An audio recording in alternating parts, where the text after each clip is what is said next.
Hello everyone.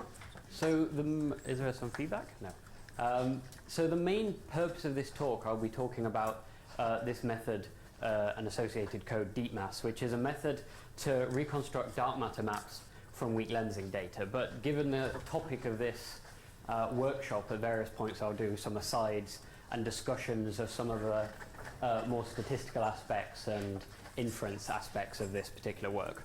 And so this work has been done with François Lanus in collaboration, and also Ofer Lahav and Jean-Luc Stark.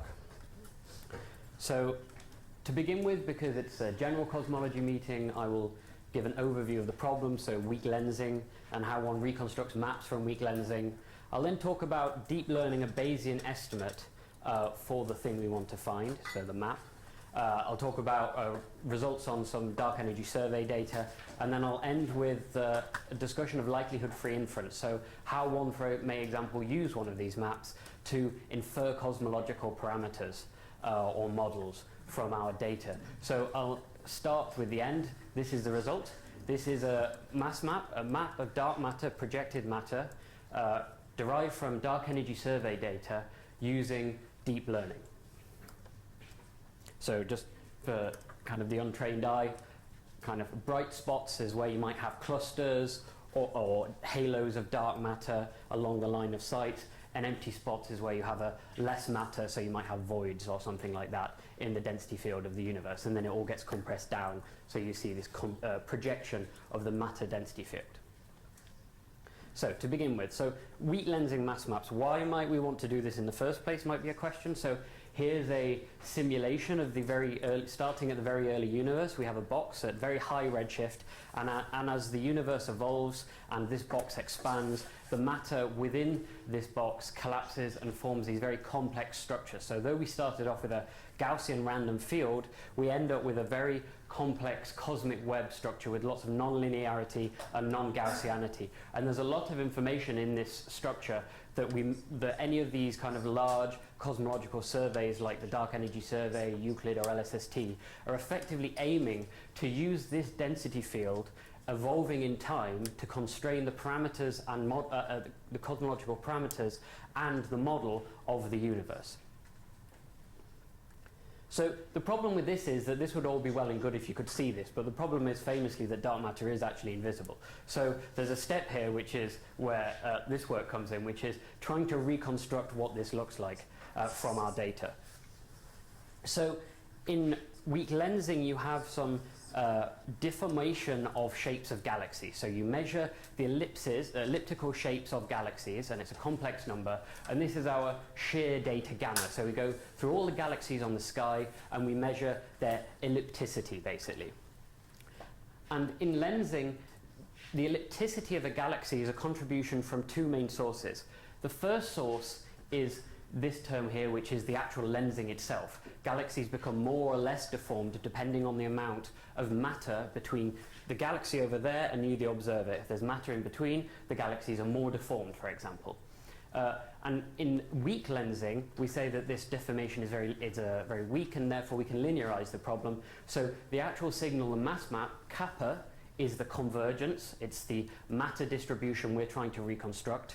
We say it's a linear operator acting on this signal plus some noise, and the noise comes from the fact that galaxies already have shape intrinsically. So there's a huge noise component here which is 100 times greater per galaxy than the actual shear signal itself.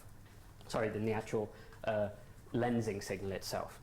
So the kind of traditional way of solving this problem is you just linearly invert this thing, and this is called the Kaiser-Squires estimator, and this is actually a method that's still often used for these particular problems, where you just invert this A matrix. But let's say we're Bayesian, what may we want to actually do?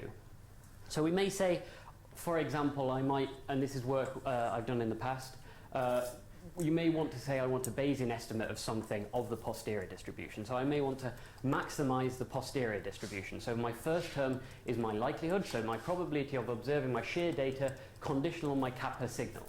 And then the second, and so that's all very well and good, that just characterizes our noise. But then the next term is the prior. And so you can just assign a flat prior to this, but if you assign a flat prior to this term here, you're equally weighting, for example, pictures of like Disney logos or McDonald's signals in the sky as, for example, a density field of the universe. It would be unfair to say you have no prior information about what the density field is of the universe, and therefore you should accurately assign probability to your prior beliefs of what the signal is that you're looking for. So for example, on large scales, you might say it's a Gaussian random field set up by inflation.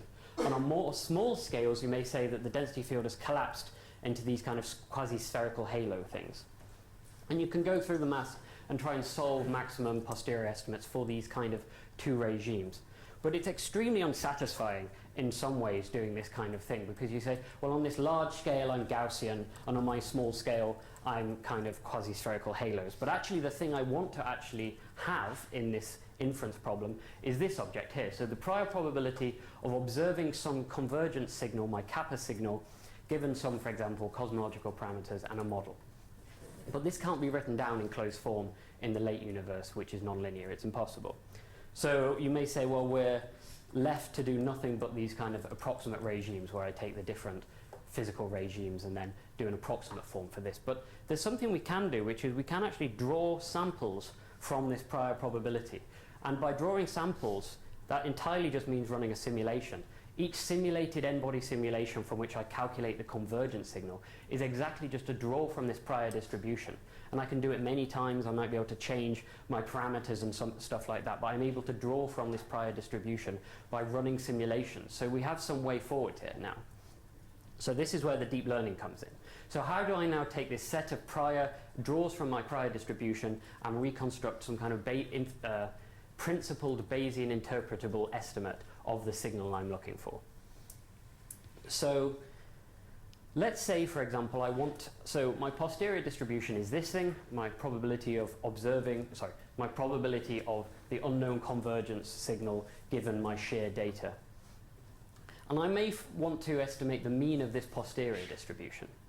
So I have this very high dimensional posterior distribution. Every line of sight on the sky is a different element in this kappa vector, for example. So it's a very high dimensional problem.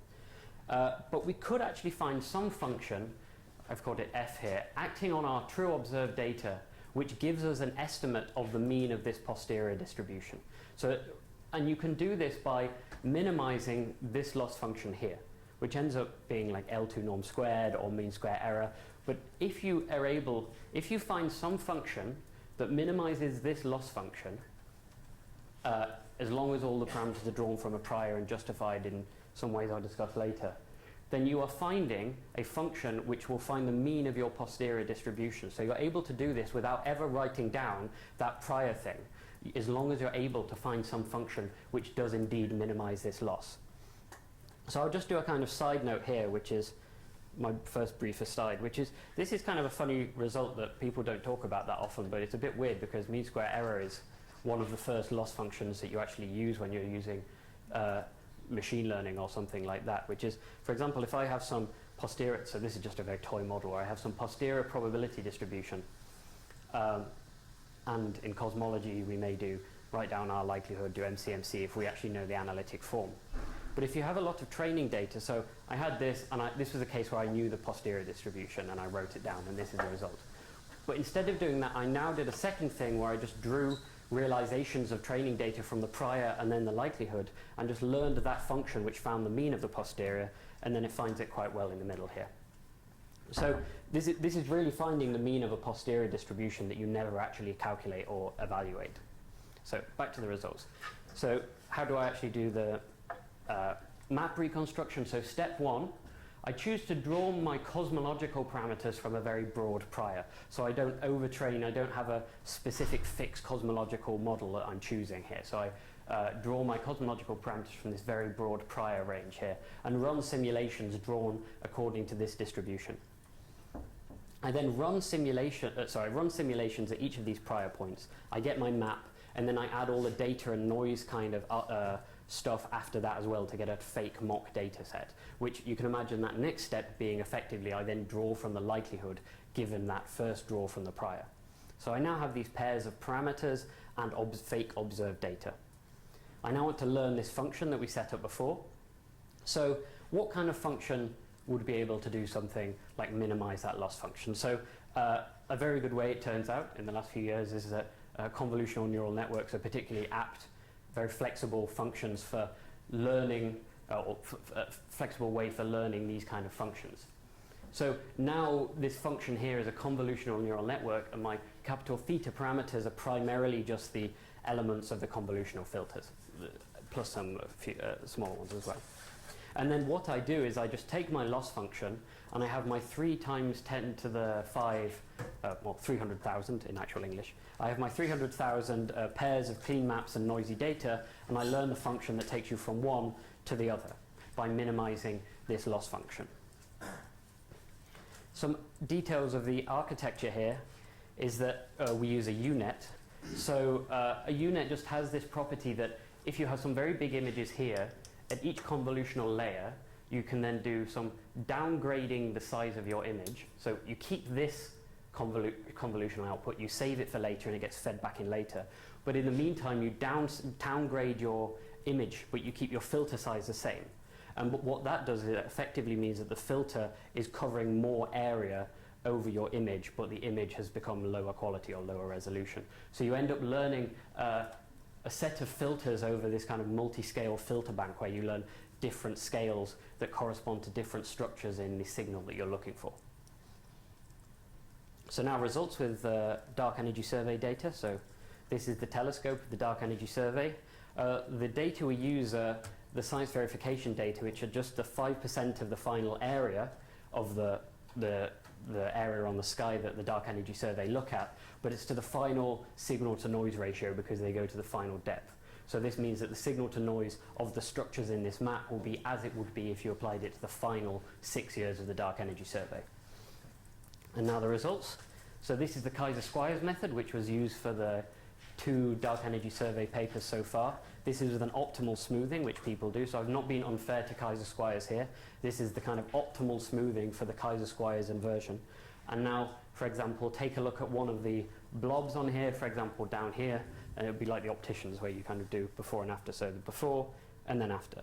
So deep maths, the method, is able to sharpen up these kind of structures and make clear structures that previously were washed out entirely in the reconstruction. So if you go, I'll go forward and backwards again. So if you look at a peak, it reappears very sharply there. So deep maths, to the eye, is able to reconstruct things that look as they ought to do by eye. You're seeing things that before you couldn't see a dark matter halo, and now you can see a dark matter halo, according to this method. But how well do we know if that dark matter halo is really there? So what we can do is we have our validation data. So this is just the results also on Wiener filtering, which is the optimal linear filter for that particular loss function. So I don't compare my numbers with Kaiser-Squires just because it's so bad, but I compare with Wiener filtering where I have the optimal linear filter given that loss, and I compare it with my optimal neural network filter given that same loss, you could think of it as. And this is the Wiener filter, a truth example, and then deep mass, and you can see by eye that Wiener filtering is suppressing many of those peak structures, which kind of makes sense if you also think that Wiener filtering is a Gaussian prior, which basically means that you're saying anything that's not a Gaussian structure, it suppresses a lot. So whereas deep mass is able to still keep those structures and still clean the data. And in fact, deep mass is able to improve the mean square error over our training set, over our validation set by over 11% compared to Wiener filtering. And anyone who's used Wiener filtering knows that this is quite a difficult thing to beat Wiener filtering on, because Wiener filtering is designed to be very good in terms of mean square error. Yet deep mass is able to do this, and primarily it's doing it by those kind of structures that in Wiener filtering are suppressed because they're very non-linear structures. Deep mass has been able to learn the prior of the density field of the universe, and it's learned that there's all these non-linear structures in it, and it adds them back in. And they're real because the mean square error goes down. So when it adds a structure, it means it's actually there. So I'm just going to end the last few minutes with likelihood-free inference. So when you have a map like this, how do you then use it? What's one way of using it to infer some cosmological parameters that you don't know, for example? So I'll do a very simple case.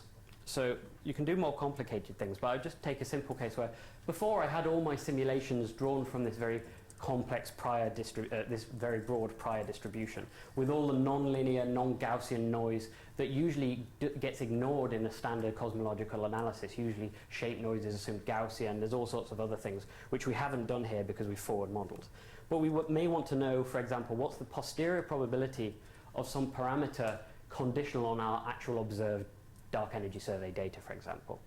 So step one of our kind of likelihood-free inference routine may be to compress that data using, for example, SCORP compression or MOPED or a neural network to compress our full data set into a much smaller vector which you aim to keep the same amount of information as was in the full data set. And then you want to learn this posterior condition on that compressed data. And then just to like quickly, oh no, I've lost it. So from what we've done here, imagine it's just one-dimensional. You have your parameters are drawn from this distribution. We then run simulations. We can estimate the density the density of these points. So we now have this density estimate is an estimate of the joint parameters and compressed data. You then observe your actual data with the dark energy survey. Let's say it's here. You take a slice through there, which would correspond to something like this, for example, and that would then just be taking the probability of the parameters conditioned on the actual parameters there. So it's a very easy way of, once you've compressed with a neural network, you can then just get a posterior distribution of your parameter out without much complication, really. It's a very simple way of using the neural network just as a compression of your data, and then with those compressed data, you estimate the parameters posterior distribution directly. And this is what we've done here. We've just taken the peak counts and the power spectrum, and with that data, we're just able to immediately get out the posterior distribution with all those complex data things that are usually just ignored and thrown away. And so, thank you.